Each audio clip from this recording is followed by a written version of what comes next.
G'day, it's Friday the 27th of October, it's Bloke News and I'm Dave. Hitting the headlines today, the outback and the rural community are really doing it tough. Young farmers, having faced up to 6 years in a row now of drought, are leaving the land. They're heading into the cities and the regional centres because they're more educated than they used to be. They're getting good education nowadays, they're environmentally aware, they've got so many amazing skills, and you just can't do it. 6 years of drought, I mean, fair dinkum.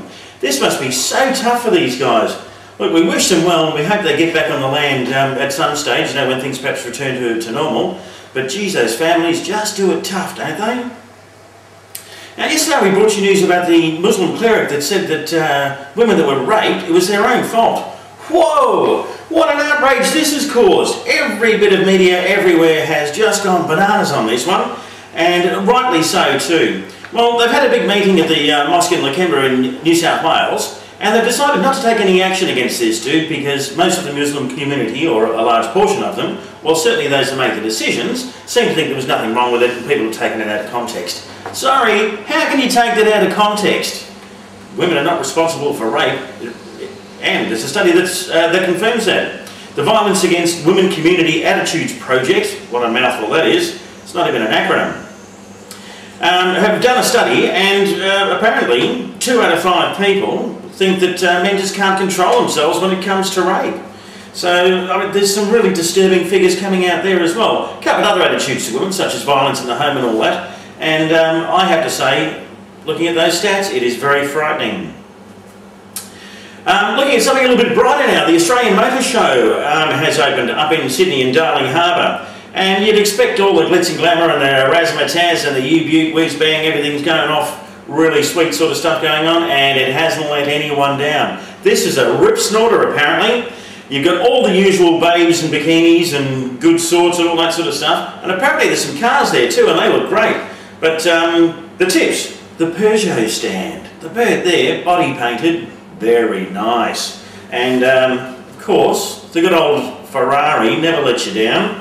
Apparently the glamours there are well worth copping an eye for.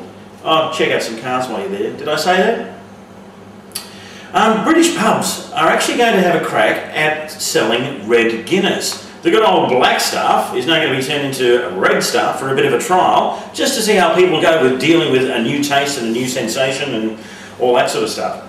Now in sports news, we have the Cox Plate coming up tomorrow at Moonee Valley. Plenty of tips flying around, and Glenn Boss, one of the jockeys to really watch out for. You might remember him from Maccabi Diva. What an amazing horse that was. I'm not racing anymore. Was for racing, still is because it's still alive. But anyway, he's going to be he's going to be jockeying up on Racing to Win, and Racing to Win apparently is also another amazing horse. He just sort of gets some speed records going all over the place. Anyway, Racing to Win, El Segundo and Miss Finland are my tips for the race, and see how we do on that one. Now it's over that good sort for the weather. Showers are expected. Anyone feel like a shower?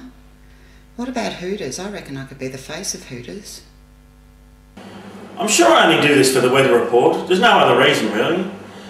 Just to finish off with Latvia.